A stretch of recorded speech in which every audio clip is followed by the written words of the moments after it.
प्यारे विद्यार्थियों नमस्कार। स्वागत है आप सभी का आपके अपने YouTube चैनल आरपी स्टडी में। तो आज हम दोस्तों आरबीएससी 12th क्लास वाले विद्यार्थियों के लिए इतिहास के कुछ इंपॉर्टेंट क्वेश्चन देखने वाले। अगर आप 12th क्लास में और आपका इतिहास सब्जेक्ट है और इतिहास का एग्जाम आपका 18 मार्च को है तो इस वीडियो को पूरा देख लो।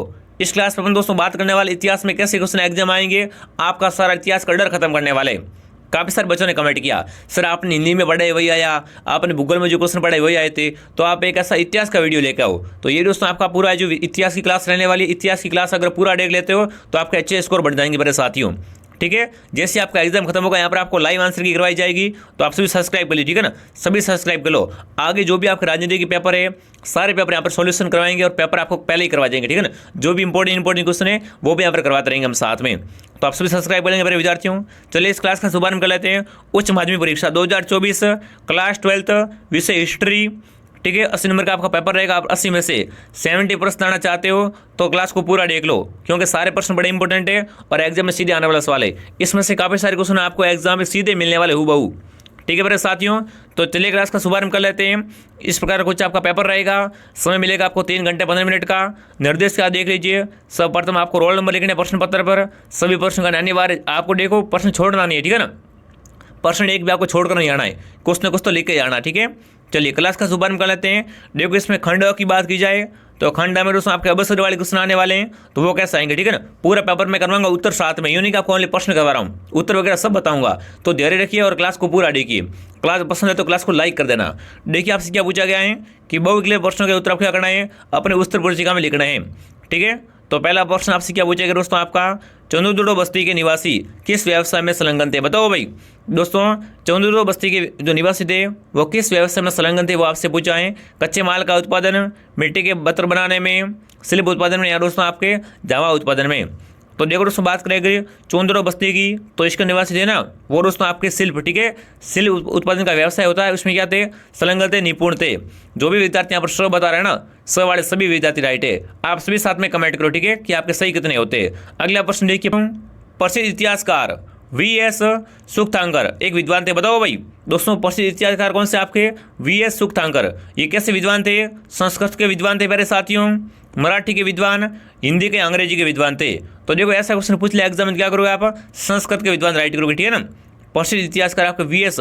सुख्तांकर दोस्तों कैसे विद्वान थे आपके, ये थे दोस्तों संस्कृत, ठीक है ना, संस्कृत के विद्वान थे। जो भी ऑप्शन है बता रहा, वेरी गुड। आगे बढ़े दोस्तों। अगला प्रश्न देखिए, आप सभी साथ में कमेंट करो, ठीक है ना, ताकि आपका एक बार रिवीजन हो जाए। अगला प्रश्न देखिए दोस्तों, नैनार किस मत से संबंधित। बताओ भाई दोस्तों, नैनार का संबंध किस मत से, वो आपसे पूछा है। वैष्णव मत से, शैव मत से, बौद्ध मत से, इनमें से कोई नहीं। बताओ नैनार का संबंध किस मत से, तो कौन सा मत होगा यहाँ पर, बिल्कुल शैव मत, ठीक है ना। नैनार का संबंध किस मत से दोस्तों, शैव मत से हो जाएगा। जो भी ऑप्शन बी बता रहा है वेरी गुड। पूरा पेपर आपका प्रश्न क्या है, ब्लू प्रिंट पर आधारित है, ठीक है ना।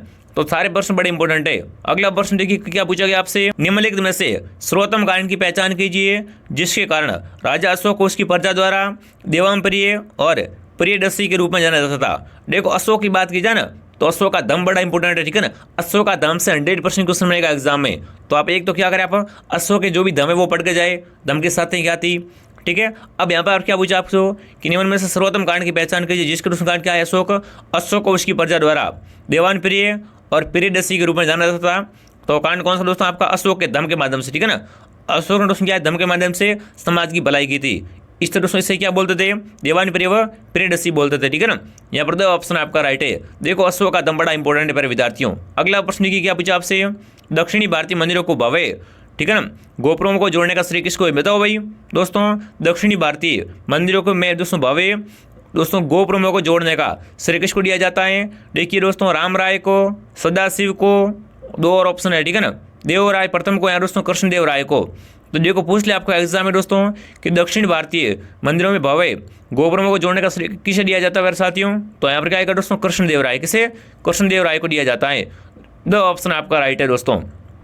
देखो अगला प्रश्न देखिए आपसे क्या पूछा गया है दोस्तों, अगर आपकी 12th के बाद में आपको पता नहीं 12th के बाद में मैं क्या कर सकता हूँ, कौन से एग्जाम की तैयारी कर सकता हूँ, तो देखो हम दोस्तों आपके साथ में इस नंबर पर मैसेज कर दो, आपको मैं ग्रुप में ऐड कर दूंगा कि आप 12th के बाद में क्या करें, जल्दी सरकारी नौकरी कैसे ले, ठीक है ना। अगर आप दोस्तों बहुत ही कम उम्र में सरकारी नौकरी लेना चाहते हो ना, तो यहाँ पर मैं आपको सारी जानकारी दे दूँगा। देखो आप व्हाट्सएप में मेरे को मैसेज करना, कॉल कोई मत करना, पहले आप अपना नाम बताना, ठीक है, कि मेरा नाम सर ये और जिला बताना, ठीक है। हाँ ये लोग कुछ मत करना। आप दोस्तों इतना बताना, मैं आपको ग्रुप में ऐड कर दूंगा। अगर आप हाई वगैरह भेजो तो आपको ग्रुप में ऐड नहीं करूँगा। नाम और जिला बता देना, आपको मैं ग्रुप में ऐड कर दूंगा। और आगे की सारी 12th के बाद में क्या करना होता है, कैसे नौकरी ले, सारी आपको जानकारी मिल जाएगी, ठीक है। तो सभी जुड़ जाना इस ग्रुप में। चलिए अगला प्रश्न देखिए, आपसे क्या पूछा दोस्तों आपका, तो देखिए अमुक्तमल्यम नामक ग्रंथ इसमें से किसने लिखा है, बताओ भाई दोस्तों। कौन सा ग्रंथ है आपका, अमुक्तमल्यम, ठीक है, नामक ग्रंथ है। ये किस शासक द्वारा लिखा गया था, देवराय प्रथम द्वारा, देवराय द्वितीय, विरूपाक्ष प्रथम या दोस्तों कृष्णदेव राय। तो यहाँ पर क्या आएगा आपका, कृष्णदेव राय द्वारा, ठीक है, कृष्ण राय देव द्वारा। जो भी ऑप्शन ड कमेंट करा, शानदार। अगला प्रश्न देखिए, आपसे क्या पूछा गया है, पंजाब में शाह नहर की मरम्मत किस शासनकाल में करवाई, बताओ भाई दोस्तों। पंजाब में शाह नहर की मरम्मत है वो किसके शासनकाल में करवाई गई थी, बाबर के समय, हुमायूं के समय, अकबर या शाहजहां के समय। तो देखो दोस्तों, पंजाब में शाह नहर है ना, इसकी मरम्मत है ना, वो दोस्तों शाहजहां के शासनकाल में करवाई गई थी। द ऑप्शन आपका राइट है। जो भी विद्यार्थी ऑप्शन द राइट करा, शानदार। आप सभी साथ में कमेंट करेंगे प्रिय विद्यार्थियों। अगला प्रश्न देखिए दोस्तों, हुमायूं नामक रचनाकार कौन थी, बताओ भाई। हुमायूं नामक रचना क्या थी, रचना थी, ठीक है ना। इसकी रचनाकार कौन थी आपकी, तो देखिए दोस्तों, गुलबन बेगम, जहां आरा, रोशन आरा या दोस्तों आपकी नूर जहां। फटाफट कमेंट कीजिए भाई, हुमायूं नामक रचनाकार कौन थी आपकी, ऑप्शन है कौन दोस्तों, ऑप्शन ए आपका राइट है। यहाँ पर वो देख दोस्तों आपकी गुलबन बेगम, ठीक है। और बताने वाले सभी विद्यार्थी राइट है। अगला प्रश्न देखिए, क्या पूछा आपको, क्रांति। देखो क्रांति से 100% क्वेश्चन आएगा पर साथियों, इतिहास में क्रांति नहीं, ऐसा हो ही नहीं सकता, ठीक है ना। क्रांति पक्की आएगी। तो देखिए दोस्तों, 1857 ईस्वी के विद्रोह का तात्कालिक कारण क्या था, बताओ भाई दोस्तों। कौन सी क्रांति आपकी, 1857 की क्रांति, इसका आपका तात्कालिक कारण क्या था, वो आपसे पूछा है। चर्बिला की कारतूस, वेलजली की सहायक संधि, ईसाई धर्म का प्रचारक या दोस्तों इनमें से कोई नहीं। तो देखो इस क्रांति का तात्कालिक कारण पूछे ना, तो कौन सा होगा आपका, चर्बी लगी कारतूस। कौन सा दोस्तों, चर्बी लगी कारतूस। और ऑप्शन आपका राइट है, ठीक है। जो भी आप कमेंट करा ए बता रहे हैं ना, ए वाले सभी विद्यार्थी राइट हैं। अगला प्रश्न देखिए, सूदी आंदोलन, बताओ भाई सूदी आंदोलन का समझ कहाँ से कमेंट करेंगे। अगर आप इस क्लास की पीडीएफ लेना चाहते हो तो आप क्या करें, आप हमारे टेलीग्राम को ज्वाइन कर लो। इस पर आपको इस पूरी क्लास की पीडीएफ मिल जाएगी, ठीक है। टेलीग्राम की लिंक आपको नीचे मिल जाएगी। अब फटाफट कमेंट करेंगे प्रिय विद्यार्थियों, सूदी आंदोलन का संबंध किससे है, आर्य समाज से, ब्रह्म समाज से, हिंदू सुधार से या दोस्तों तकनीक से। बताओ भाई सूदी आंदोलन का संबंध कहाँ से साथियों, आर्य समाज से। किससे, आर्य समाज से। जो भी ऑप्शन है कमेंट करा, शानदार। देखो आगे खाली जगह वाली सभी देखने वाले। देखो इतिहास मानता हूँ मैं थोड़ी हार्ड होती है, पर अगर आप अच्छे तरीके से पढ़ के जाते हो, पूरा रिवीजन करके जाते हो ना, तो आपका एक भी क्वेश्चन है ना, वो आपका गलत नहीं होने वाला है, ठीक है। आप थोड़ा सा क्या करो, एक बार रिवीजन कर लो पूरा। अगला देखिए, भारतीय संविधान कब अस्तित्व में आया, बताओ भाई दोस्तों। भारत का संविधान है ना, वह कब अस्तित्व में आया था, वो आपसे पूछा है। 26 जनवरी 1949 को, 26 जनवरी 1930 को, 26 जनवरी 1950 को, 1948 को। बताओ भारत का संविधान अस्तित्व में कब आया था आपका दोस्तों, 26 जनवरी। कब, 26 जनवरी 1950 को। जो भी विद्यार्थी ऑप्शन स को राइट करा, स ऑप्शन आपका राइट पर विद्यार्थियों। चलिए ये देखो अवसर का जो दोस्तों क्या है आपका, ये दोस्तों अवसर का आपका लास्ट क्वेश्चन है, ठीक है ना। तो फटाफट कमेंट करो, तो आपसे क्या पूछा गया यहाँ पर साथियों। देखिए दोस्तों, संविधान सभा में ये प्रस्ताव किसने पेश किया था कि भारत का राष्ट्रीय ध्वज केसरी या सफ़ेद हरे रंग का होगा, ठीक है। तीनों रंग की दोस्तों बराबर चौड़ाई होगी, ठीक है मेरे साथियों। और तिरंगा झंडा होगा, बीच में दोस्तों क्या होगा, नीले कलर का चक्कर होगा, ठीक है। तो ये प्रस्ताव किसका था आपका दोस्तों, पंडित जवाहरलाल, किसका दोस्तों, पंडित जवाहरलाल नेहरू का था, ठीक है ना। और ऑप्शन आपका राइट है, ठीक है, ये ऑप्शन आपका राइट है। अब देखो अपन खाली जगह देखने वाले, देखो 12 क्वेश्चन तो हमने अवसर वाले कर दिए। देखो आपका एग्जाम है ना, अवसर वाले 12 क्वेश्चन आएंगे, तो वो तो गलत करके आना ही मत आप, ठीक है। तो कभी मारोगे तो तीर बन जाएगा, और जो पढ़ा है उसी में से आएगा, चिंता करो ही मत, ठीक है। चलिए जैसे आप क्वेश्चन एग्जाम खत्म होगा, यहाँ पर आपको लाइव आंसर की भी करवाई जाएगी, आप चिंता मत करो। देखो क्या करना, आपको खाली जगह भरनी है, यहाँ पर कुछ नहीं करना, ठीक है ना। तो देखिए मौर्य समाज का संस्थापक, बताओ भाई मौर्य समाज का संस्थापक कौन था आपका, कौन, चंद्रगुप्त मौर्य। कौन, चंद्रगुप्त मौर्य, ठीक है। यहाँ पर क्या आएगा आपका, चंद्रगुप्त मौर्य आएगा, ठीक है। इसको पूरा पढ़ लो कि मौर्य समाज के संस्थापक चंद्रगुप्त मौर्य का शासन पश्चिमोत्तर में अफगानिस्तान और बलूचिस्तान तक फैला हुआ था, ठीक है। ये हो गया आपका कंप्लीट। अगला प्रश्न देखिए, आपसे क्या पूछा है कि कबीर की वाणी, ठीक है ना, कबीर की वाणी है ना, वो 3 विशिष्ट किंतु परस्पर व्यापक परिपाटियों में संकलित थी, ठीक है। यहाँ पर क्या आएगा, वाणी आएगा, वाणी आ जाएगा, ठीक है। चलिए आगे बढ़े दोस्तों। अगला प्रश्न देखिए, शुरुआत में मुंबई दोस्तों क्या था आपका, 7, ठीक है ना, 7 टापुओं का इलाका था। जैसे जैसे आबादी बढ़ती रही, ठीक है, इन टापुओं को दोस्तों क्या एक दूसरे में जोड़ दिया गया, ठीक है।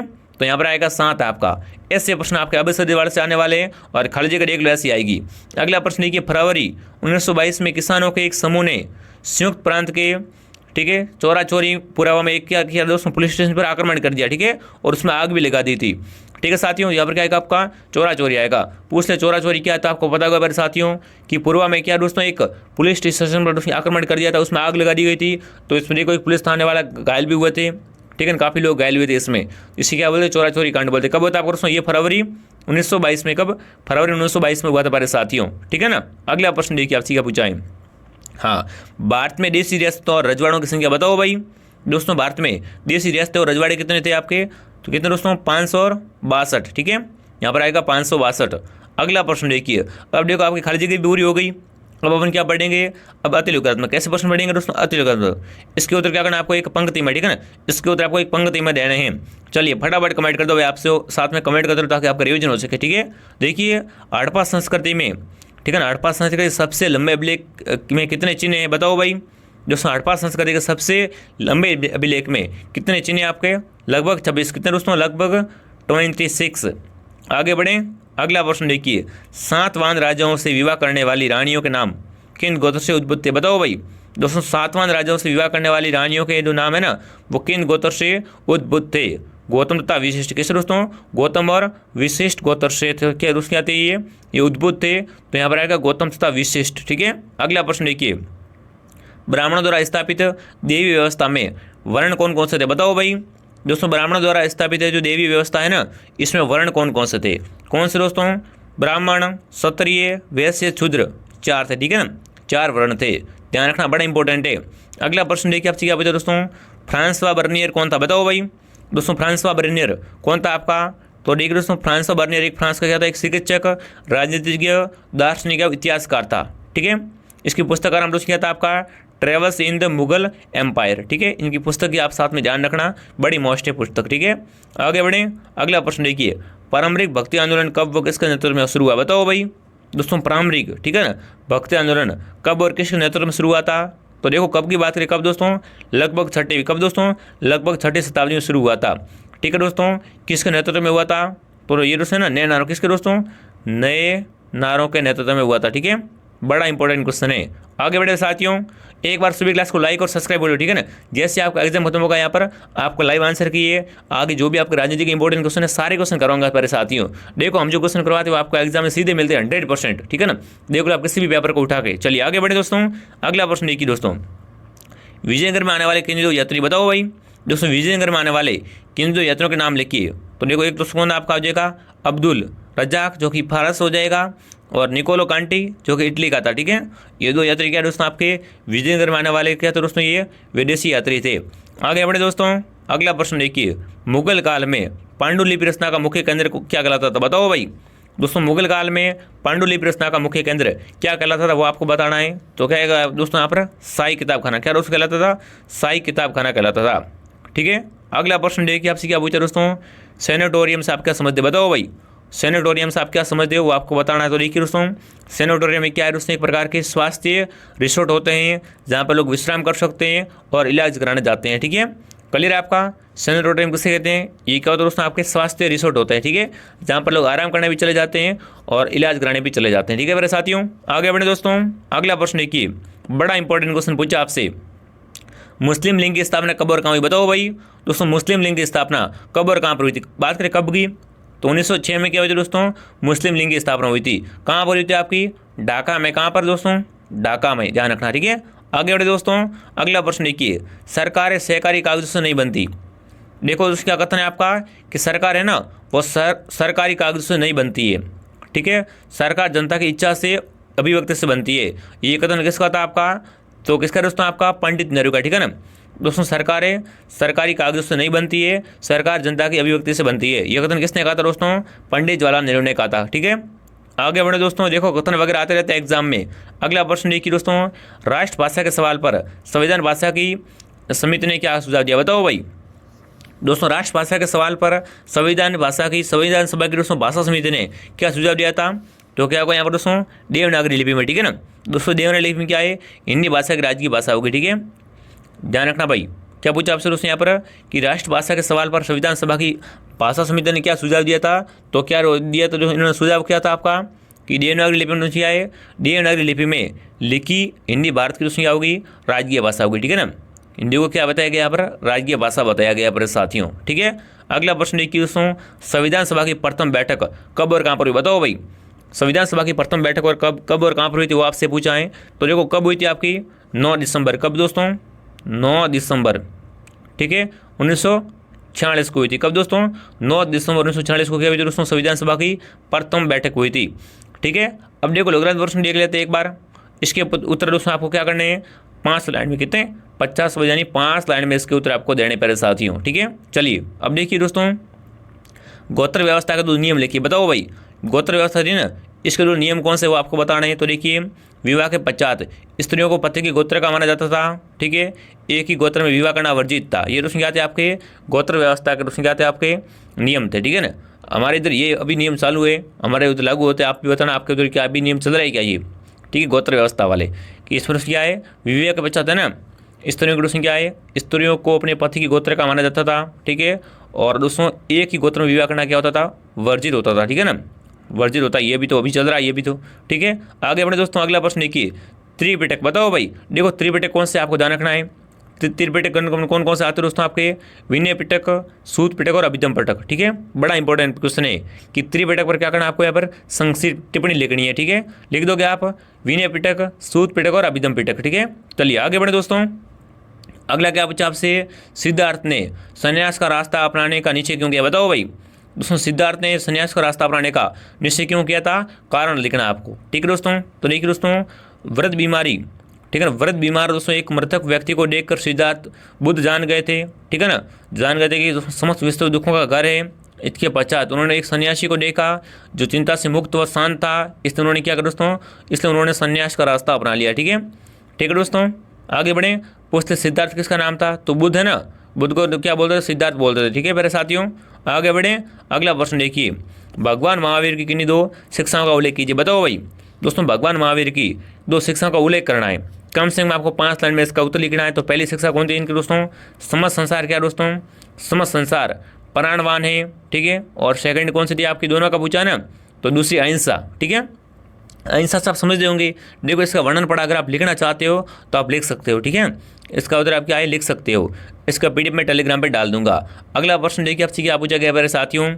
एबर बतुता के अनुसार भारतीय शहरों की समृद्धि का आधार भारतीय ग्रामीण अर्थव्यवस्था है। कथन को स्पष्ट कीजिए। ठीक है दोस्तों, तो देखिए दोस्तों, बरबुता के अनुसार भारतीय शहरों की समृद्धि का आधार भारतीय ग्रामीण अर्थव्यवस्था थी। ठीक है, ये कथन पूर्ण रूप से सत्य है क्योंकि शहरों की समृद्धि का सीधा संबंध कृषि से अर्थव्यवस्था से होता है। भारतीय भूमि बहुत उपजाऊ उत्पादित थी। ठीक है, यमुना गंगा जैसी नहरों के कारण सिंचाई नहरों। ठीक है ना, नहरों के कारण दोस्तों क्या? सिंचाई हेतु पानी की प्राप्त उपलब्धता थी। मौसम के अनुकूल वर्षा के कारण यहाँ पर दोस्तों क्या है? किसान 2-2 फसलें लेते थे। ठीक है, तो इतना वर्णन आप कर देना, आपको यहाँ पर क्या नंबर पक्के मिल जाएंगे मेरे साथियों। ठीक है, अगर थोड़ा बड़ा भी लिखोगे ना तो भी आपको नंबर दे देगा वो, पर छोटा नहीं लिखना। ठीक है, कुछ ना कुछ तो लिख के आना पड़े साथियों। अगर आपको नहीं आता है तो, अगर आता है तो आप क्या दबा के लिख के आना पड़े साथियों। चलिए आगे बढ़े। अगला प्रश्न देखिए भाई, अपनी श्रेणी के अन्य यात्रियों से इब्रुवता ने किन बातों में अलग था? बताओ भाई दोस्तों, अपनी श्रेणी के यात्रियों से दोस्तों वो इब्रुवता ना वो किन बातों में अलग था वो आपको बताना है।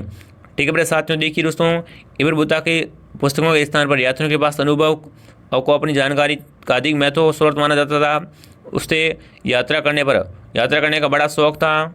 उसे नए नए देशों तथा लोगों के विषय में जानने का शौक था। ठीक है, वो यात्रा करता था, ये आप लिख देना। अगला प्रश्न देखिए दोस्तों, लोसट। ठीक है ना, लोसट या कमल महल कहाँ पर है? इसका आपको परिचय देना है। ठीक है, कमल महल कहाँ पर है? आप पूछ ले कि लोसट महल कहाँ पर है। ठीक है ना, लोटस महल कहाँ पर है यहाँ दोस्तों? कमल महल। ठीक है, देखिए दोस्तों, विजयनगर के केंद्रीय राजकीय केंद्र में दोस्तों सबसे सुंदर भवनों में से एक है। ठीक है, इससे दोस्तों ये नाम 19वीं शताब्दी के अंग्रेजों यात्रियों ने दिया था। प्रसिद्ध पुरातात्विक ठीक है मैग्नेट द्वारा बनाए गए मानचित्र के इस संक्षेप से मिलता है कि लोसट महल है ना, ये एक परिषद का संसद का था। यहाँ राजा अपने परामर्शदाताओं को भेंट करता था। ठीक है, तो आपको ध्यान रखना, यानी मिलता था। भेंट मतलब वो उसने अपने परामर्शदाताओं से मिलता था, यानी भेंट करता था। ठीक है, भेंट मतलब गिफ्ट वाली नहीं। ठीक है, वो अलग होती है। अगला प्रश्न देखिए आपसे क्या पूछा गया साथियों, मुगल काल में सिंचाई है ना, वो सिंचाई कार्यों में राज्य की मदद भी मिलती थी। ठीक है, कथन को क्या करना आपको उदाहरण सहित में समझाना है। बताओ भाई कथन कौन सा आपको दोस्तों कि मुगल काल में सिंचाई कार्यों में राज्य की मदद भी मिलती थी। कथन को स्पष्ट कीजिए। तो देखो मानसून दोस्तों क्या है, मानसून भारत की कृषि की रीढ़ है। ठीक है, कुछ फसलों के लिए अतिरिक्त पानी की जरूरत पड़ती है, इसके लिए सिंचाई के लिए कृत्रिम साधन अपनाने पड़ते थे जिसमें राज्य भी मदद मिलती थी। ठीक है, उदाहरण के लिए उत्तर भारत में दोस्तों राज्य में कई नहरें खुदवाई तथा पुरानी नहरों की मरम्मत कराई थी। ठीक है, जैसे शाहजहाँ के शासनकाल में पंजाब में शाह नहर खुदवाई गई थी, पता होगा आपको, ठीक है ना। ये सारी आपको बातें ध्यान रखनी है। अगला प्रश्न देखिए भाई, देखो ये वाले क्वेश्चन है कितने नंबर के आपके, एक प्रश्न 2 नंबर का है, तो गलत मत करना, कम से कम आप क्या करना 5 लाइन एग्जाम में लिख के आना, ठीक है ना, 5 लाइन तो लिख के जाना। चलिए अगला प्रश्न क्या पूछा आपसे, ग्रामीण दस्तकार किस रूप में अपनी सेवाएं गाँव के लोगों को देते थे, ठीक है, इसके बदले गाँव के लोग उन सेवाओं की अदायगी किस तरीके से करते थे। तो देखो दोस्तों, जो लुहार होते हैं, नाई होते हैं, सुनार होते हैं ना, वो उसमें क्या है, वो अपनी सेवाएं गांव के लोगों को देते थे, जिसके बदले उसमें गांव वाले क्या देते थे, उनको फसल का भाग देते थे, हैं, फिर गांव की ज़मीन का टुकड़ा देते थे। यहाँ पर कुछ स्थान पर दस्तकार तथा प्रत्येक खेतिहर परिवार अपने आप से तो करके उस अनुदाई का तरीका तय करते थे, ठीक है, बातचीत करके वो अपने क्या एक तरीका निकालते थे। ये आपको लिखना पड़े साथियों।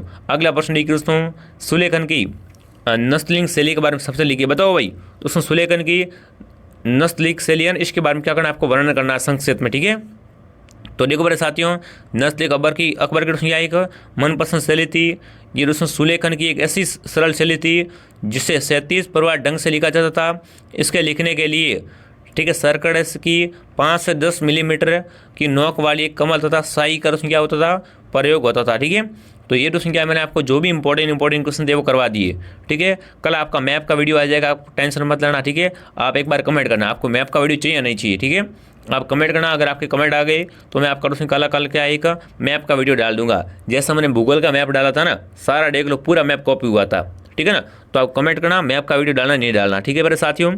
चलिए क्लास कैसे लगी कमेंट करेंगे। अगर आप हमारे व्हाट्सएप ग्रुप में ऐड होना चाहते हो तो नंबर लिख लो, इस पर कॉल कोई नहीं करेगा मेरे साथियों, ओनली क्या करें आप, ओनली आप इसमें मैसेज कीजिए, आपको हम क्या है व्हाट्सएप ग्रुप में 1 या 2 दिन के बीच में ऐड कर देंगे, ठीक है। चलिए देखिए 7852819021, ठीक है, ये नंबर मेरा। चलिए पर विद्यार्थियों मिलते हैं अगले वीडियो में, सभी सब्सक्राइब कर लो। जैसे आपका एग्जाम खत्म होगा यहाँ पर आपको लाइव आंसर की करवाई जाएगी, ठीक है। जय हिंद, जय भारत, एग्जाम की अग्रिम शुभकामनाएं।